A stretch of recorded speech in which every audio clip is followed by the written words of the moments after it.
कि तुसी माशाल्लाह कई अरसे तो मुसलसल कनक खरीदारी के उत्ते बोल रहे हो, कनक का मामला जो हो रहा है और सब तो पहले तुसी ही इंकशाफ किया सीगा कि ऐतकी कनक की जिहड़ी पैदावार है वह बहुत घट है। जरा साढ़े वेखण वाले वास्ते हुण तिकर जदों दी कनक की पैदावार आना शुरू हुई है उदों तो लैके हुण तिकर किस तरह कटाई चल रही है, हारवैसटिंग की शरह की है, मंडियां की सूरत हाल है और महकमा खुराक पंजाब की खरीदारी किस तरह जा रही है? जी बहुत शुक्रिया रिजवान भाई। पहली चीज तो यह है कि इस वक्त मैं क्योंकि जनूबी पंजाब में बैठा और मेरी काश्तकारी भी जनूबी पंजाब में 100% हार्वेस्टिंग हो चुकी है और इस वक्त काश्तकार को गंदम सेल करने वास्ते नहीं है जी। दूसरा तुसी फरमाया पैदावार का, तुसी फरमाया कोई शक नहीं है पर एकड़ पैदावार बहुत बड़ी कमी आई है और उसकी वजह तुसी दुरुस्त फरमाई है कि बैलेंस यूज ऑफ फर्टिलाइजर। उसका सबूत यह है कि फास्फोरस खादों का इस्तेमाल बहुत कम होया और पोटाश का जिथे असी 24 लाख टन इस्तेमाल करते सी DAP उत्थे 12.5 लाख टन इस्तेमाल हुई है। पोटाश भी ना होने के बराबर इस्तेमाल हुई है ते बैलेंस यूज ऑफ फर्टिलाइजर ना होने की वजह नाल जिन्हां लोगों ने इस दफा भी बैलेंस यूज ऑफ फर्टिलाइजर की उनकी पैदावार सही है सही, लेकिन क्योंकि 97% लोगों ने बैलेंस यूज ऑफ फर्टिलाइजर नहीं की क्योंकि बैंक खादा महंगिया बहुत सन, फिर ਉਹਦੇ ਕੋਲ ਕਾਸ਼ਤਕਾਰ ਕੋਲ ਪੈਸੇ ਨਹੀਂ ਸਨ, ਪਿਛਲੇ ਫਸਲਾਂ ਦੇ ਉਹਨੂੰ ਪੈਸੇ ਨਹੀਂ ਮਿਲੇ ਸਨ ਤੇ ਇਹਦਾ ਨੁਕਸਾਨ ਕੱਲੇ ਕਾਸ਼ਤਕਾਰ ਨੂੰ ਨਹੀਂ ਹੋਇਆ, ਇਸ ਮੁਲਕ ਦੀ ਮਾਇਸ਼ਤ ਨੂੰ ਬੜਾ ਨੁਕਸਾਨ ਹੈ। ਇਹਦਾ ਆਉਣ ਵਾਲਾ ਵਕਤ ਮੈਂ ਬਹੁਤ ਭਿਆਨਕ ਦੇਖ ਰਿਹਾ ਕਿ ਇੰਟਰਨੈਸ਼ਨਲੀ ਦਿਨ ਬ ਦਿਨ ਗੰਦਮ ਦਾ ਰੇਟ ਉੱਪਰ ਜਾ ਰਿਹਾ ਹੈ ਜੀ और गंदम का रेट ऊपर जा रहा है, खादा का रेट ऊपर जा रहा है और दुनिया के इस वक्त खादा की शार्टेज भी बड़ी आ चुकी है।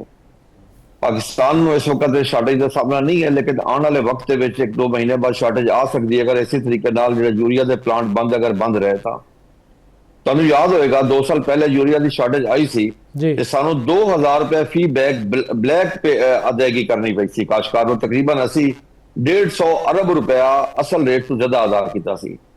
असि हुण भी हुकूमत को बार बार बावर करा रहे हैं कि खुदा का ना मनो फूड सिक्योरिटी नंबर 1 ते है, जिहदे गरदाने उहदे कमले भी सियाणे, तुसीं टॉप प्रायोरिटी ते फर्टिलाइजर प्लांट चलाओ ताकि काश्तकार कोलों उहदी शॉर्टेज ना आवे। सप्लाई एंड डिमांड ते रेट बनता है, अगर सप्लाई कम होवे डिमांड बढ़ जाए तो मिडल मैन पैसा कमा जाता है जिस तरह पहले मिडल मैन ने पैसा कमाया सी और उहदे विच होर भी बहुत सारे सरकारी लोगों ने भी हाथ लगे सन। उस वक्त 150 अरब काश्तकार की जेब विचों निकल गया। ਹੁਣ ਗੰਦਮ ਤੁਸੀਂ ਖਰੀਦਾਰੀ ਦੀ ਗੱਲ ਕੀਤੀ ਹੈ ਤੇ ਖਰੀਦਾਰੀ ਤਾਂ ਦੇਖੋ ਜੀ ਉਹ ਤਾਂ ਕਾਸ਼ਤਕਾਰ ਨਾਲ ਮਜ਼ਾਕ ਕੀਤਾ ਗਿਆ ਹੈ, ਇੱਕ ਕਾਸ਼ਤਕਾਰ ਨਾਲ ਔਰ ਇੱਕ ਐਂਡ ਕੰਜ਼ਿਊਮਰ ਨਾਲ, ਦੋਵਾਂ ਨਾਲ ਜੀ। ਅੱਜ ਕਿਉਂਕਿ ਮਜ਼ਦੂਰ ਡੇ ਹੈ ਜੀ, ਯਕਮ ਮਈ ਹੈ, ਮੈਂ ਸਵਾਲ ਨਾਲ ਗੱਲ ਕਰਾਂਗਾ। ਦੋਨੋਂ ਮਜ਼ਦੂਰ ਨੇ, ਸੇਲ ਕਰਨ ਵਾਲਾ ਵੀ ਮਜ਼ਦੂਰ ਹੈ, ਐਂਡ ਕੰਜ਼ਿਊਮਰ ਜਿਹੜਾ ਉਹ ਵੀ ਮਜ਼ਦੂਰ ਹੈ ਜੀ। ਦੋਵਾਂ ਨਾਲ ਜ਼ਿਆਦਤੀ ਹੋਈ ਹੈ। ਹੁਣ ਕਾਸ਼ਤਕਾਰ ਨੇ ਜਨੂਬੀ ਪੰਜਾਬ ਵਿੱਚ ਜਿਹੜੀ ਗੰਦਮ ਸੇਲ ਕੀਤੀ ਹੈ वो मोस्टली 80% की गंदम सेल हुई है 2800 तो लेकर 3200 रुपए तक। जिस दिन रेट 3200 तो यकदम ऊपर 3400-3500 तो गया था, हुकूमत ने फौरी क्रैकडाउन कर दिता। हुण मैनू एक चीज है कि जो एंड कंज्यूमर है, क्या जी 2800 2900 3000 31 3200 गंदम सेल हुई है उस एंड कंज्यूमर में इस रेट से क्या गंदम मिलेगी? आटा इस रेट से मिलेगा? कतई नहीं मिलेगा। यानी काश्तकार का भी नुकसान हुआ, पहले मजदूर का भी नुकसान हो गया, एंड मजदूर का, दोनों मजदूर है जी। किसान भी मजदूर है, एंड कंज्यूमर भी मजदूर है जिसकी अक्सरियत है, जिसकी आबादी ज्यादा है। तो मैं इस वास्ते हुकूमत की पॉलिसी नहीं सी खरीदारी करन दी। देखो ना हुकूमत की डिपार्टमेंट फूड डिपार्टमेंट की नालायकी है और नाअहली है टोटल, तो बैंक नाल मामला तय नहीं कर सके।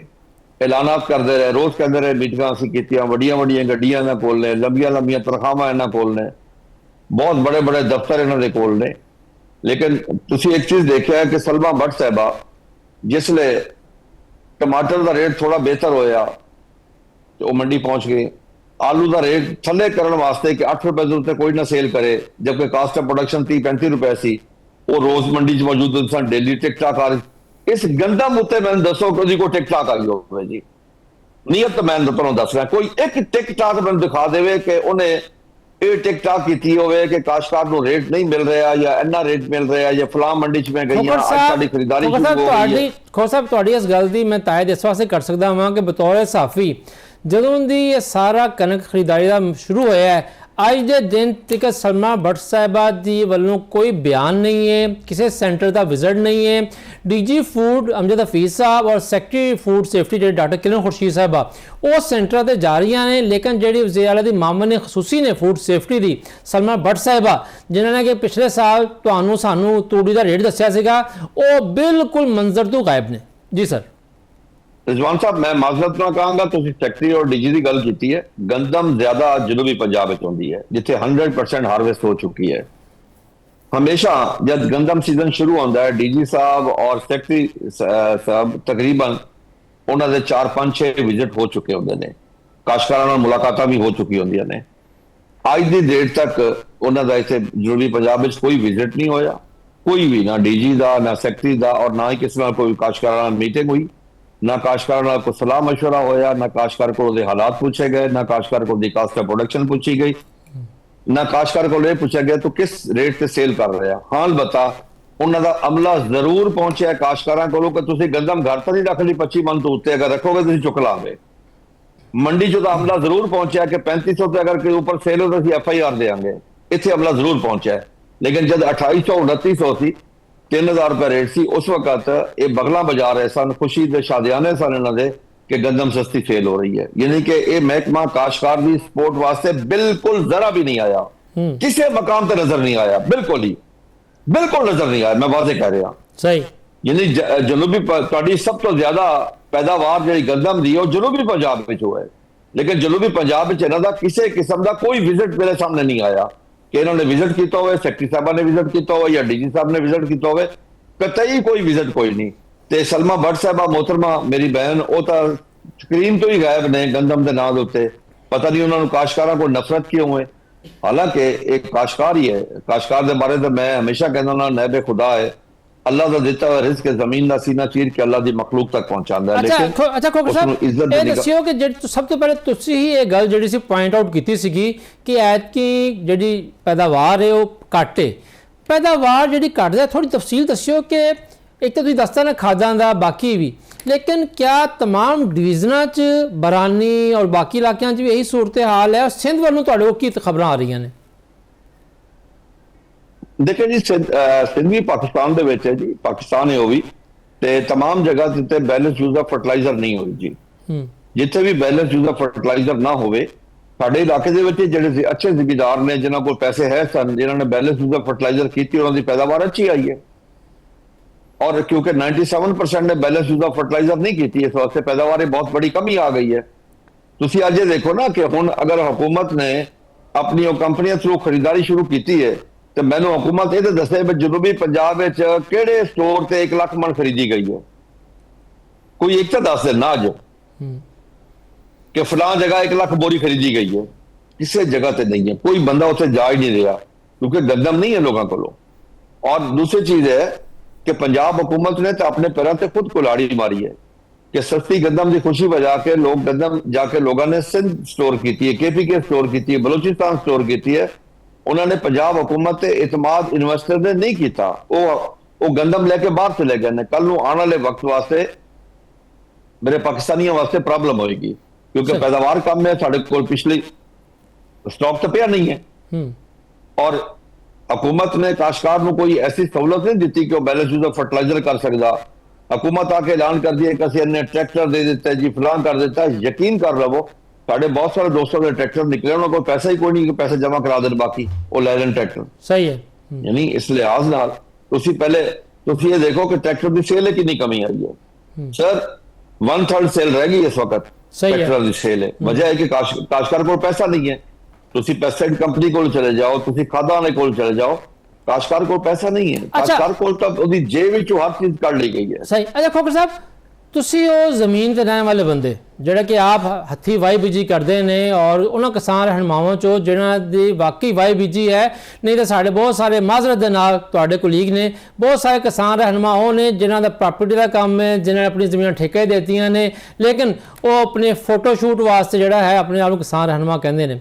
ਮੈਨੂੰ ਇਹ ਦੱਸੋ ਕਿ ਪੈਦਾਵਾਰ ਦੇ ਮਾਮਲੇ ਦੇ ਉੱਤੇ ਹਮੇਸ਼ਾ ਮਹਿਕਮਾ ਜ਼ਰਾਅਤ ਜਿਹੜਾ ਹੈ ਪੰਜਾਬ ਦਾ, ਉਹਦੇ ਅਦਾਦੋ ਸ਼ੁਮਾਰ ਜਿਹੜੇ ਹੈ ਨੇ ਜੋ ਪੇਸ਼ ਕਰਦਾ ਹੈ, ਵਕਤ ਆਉਣ ਦੇ ਉੱਤੇ ਉਹ ਗਲਤ ਸਾਬਤ ਹੁੰਦੇ ਨੇ।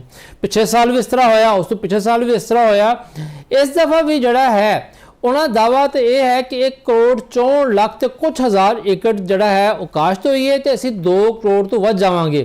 क्या ਤੁਹਾਨੂੰ ਐਤਕੀ ਪੈਦਾਵਾਰ ਜਿਹੜੀ ਹੈ 2 ਕਰੋੜ ਟਨ ਹੁੰਦੀ ਨਜ਼ਰ ਆਉਂਦੀ ਪਈ ਹੈ? ਔਰ ਦੂਸਰੀ ਗੱਲ, ਬਤੌਰ ਇੱਕ ਕਾਸ਼ਤਕਾਰ ਤੁਸੀਂ ਮਹਿਕਮਾ ਜ਼ਰਾਅਤ ਦੇ ਜਿਹੜੇ ਅਸੈਸਮੈਂਟ ਹੁੰਦੀ ਹੈ, ਜਿਹੜੀ ਤਖਮੀਨੇ ਲਾਉਂਦੇ ਨੇ, ਕਿੰਨਾ ਕੁ ਯਕੀਨ ਕਰਦੇ ਹੋ ਇਹਨਾਂ ਤੇ? बहुत शुक्रिया। पहली चीज एक हकीकत है कि एग्रीकल्चर डिपार्टमेंट ने गंदम काश्त कराने वास्ते बहुत ज्यादा मेहनत की थी। अगर वो मेहनत स्ट्रगल कोशिश ना कर दे, जी 1 करोड़ 64 लाख एकड़ काश्त हुई है, मेरा ख्याल है 1 करोड़ 30 लाख एकड़ काश्त होनी चाहिए। उन्होंने काश्तकार को कन्विंस किया, एतमाद दिवाया कि तुहानू अच्छा रेट भी मिलेगा, सारा कुछ है, लेकिन महकमा एग्रीकल्चर ने आके खाद नहीं पानी। ठीक है ना जी। अच्छा, उन्होंने हालात वाकया देख के एक एस्टीमेट दे दिता। एस्टीमेट गलत साबित होने की जी वजह है कि काश्तकार ने बैलेंस, इको ही वाहिद वजह है कि बैलेंस यूज ऑफ फर्टिलाइजर नहीं की थी। अगर ये मौसम के हालात होंगे कि जिन्होंने लोगों ने बैलेंस यूज ऑफ फर्टिलाइजर इस्तेमाल की थी, उन्होंने भी पैदावार ना दी, उन्होंने पैदावार आई है, अच्छी पैदावार आई है, लेकिन वो लोग ने 2-3%, 97% लोगों ने बैलेंस यूज ऑफ फर्टिलाइजर नहीं की थी। देखो मैं तुम्हें एक चीज दसा, रिवाइवल ऑफ कॉटन दे विच भी एग्रीकल्चर डिपार्टमेंट का बड़ा रोल है। उन्होंने काश्त करवाई, लेकिन जब काश्तकार को रेट ना मिला, उत्थे एग्रीकल्चर डिपार्टमेंट की कम कर सकता है? सही है। उत्थे एग्रीकल्चर डिपार्टमेंट दे वास्ते तो नहीं रेट दिवाना। मैं इत्थे एक तजवीज देना चाहना हुकूमत नूं, साडी मननी तां किसी ने नहीं है। ये डिपार्टमेंट जिहड़ा मार्केटिंग है एग्रीकल्चर दी, ये एग्रीकल्चर डिपार्टमेंट को लिया जाए तो बेहतर है। ਤੁਸੀਂ ਪਾਮਰਾ ਦੀ ਗੱਲ ਕਰ ਰਹੇ ਹੋ? ਪਾਮਰਾ ਦੀ ਗੱਲ ਕਰ ਰਹੇ ਹੋ ਤੁਸੀਂ? ਜੀ, ਪਾਮਰਾ ਦੀ ਗੱਲ ਕਰ ਰਹੇ ਹੋ ਤੁਸੀਂ? ਇਹ ਸਾਰਾ डिपार्टमेंट पैमरा वगैरह सारा कुछ एग्रीकल्चर डिपार्टमेंट के नाल रहे। ये मार्केटिंग मैकेनिज्म एग्रीकल्चर डिपार्टमेंट दे सकता है। और काश्तकार को इस वक्त की जरूरत है, जिस तरह दुनिया के जो हालात बन गए ने, फूड सिक्योरिटी पूरी दुनिया वास्ते रिस्क बन गई है इस वक्त, पूरी दुनिया सही फूड सिक्योरिटी रिस्क है जी। इस वक्त सानू तरजीहाती बुनियादों उत्ते बैठ के सोचना चाहिए कि असीं पर एकड़ पैदावार किवें बढ़ा सकते हैं, आने वाली जो आबादी का तूफान है उसदे वास्ते किस तरह बंदोबस्त कर सकते हैं। और दूसरी चीज है कि बहुत सारे बड़े मुल्कों दे विच जिहड़े तरक्की याफ्ता मुल्क, उत्थे भी फूड शार्टेज आ रही, खाद की कमी की वजह नाल। सही है। वो कमी, उस कमी के असरात भी साडे ते पैणगे। इस दफा तुहानू कम से कम 3 मिलियन टन गंदम बाहरों इंपोर्ट करनी पेगी, जिहड़ी नहीं मिलनी क्योंकि इंटरनेशनल रेट बढ़ गया बहुत सारा, नहीं मिलनी। अच्छा, हुण होना की है, अपने काश्तकार नूं तुसीं पैसे नहीं दिते, उसकी सख्त मुखालफत की है। हुण तुसीं ब्राजील के काश्तकार नूं, यूक्रेन के काश्तकार नूं, रशिया के काश्तकार नूं डॉलरां च पैसे दोगे। मैंने इस चीज का इंतहाई अफसोस है। अगर तुम अपने काश्तकार को पैसे देंगे, अज खुदा की कसम तुम सोचना नहीं पैना सी कि गंदम बाहरों इंपोर्ट करोगे। हुकूमत होने तो गल्लां शुरू हो गई गंदम इंपोर्ट करने वास्ते। ते इस वक्त गंदम की पैदावार बहुत बड़ी कमी आई है और जिम्मेदारों के खिलाफ कार्रवाई होनी चाहिए। खुदा की कसम सही है। मैं पिछले भी मुतालबा किया है अपनी प्रेस का, मैं फिर चैनल पर मुतालबा कर रहा। पिछले 3 साल का कम से कम एक इंक्वायरी कमेटी, एक इंडिपेंडेंट कमीशन होना चाहिए जिन्हें इंक्वायरी करे कि साड़ी पैदावार साड़ी -13.49 ग्रोथ क्यों गई एग्रीकल्चर की 6.25 तो क्यों यकदम, कौन लोग जिम्मेदार ने? उन्हें जिम्मेदारों को कम से कम फांसी चलाना चाहिए, क्योंकि मुल्क की मैशत का सवाल है, मुल्क की फूड सिक्योरिटी का सवाल है। इस तो बड़ा और कोई नहीं है पूरी दुनिया में। नंबर 1 पे फूड सिक्योरिटी है, नंबर 2 पे ठीक कह रहे हो कि इंक्वायरी होनी चाहिए कि पिछले इन्ने वरियां तो कई दहाइयां तो ज़राअत की तनज़ली है, थल्ले जा रही है, जिम्मेदार कौन है? अरबां खरबां रुपया खर्च किया, लेकिन फिर भी रिजल्ट कुछ नहीं है।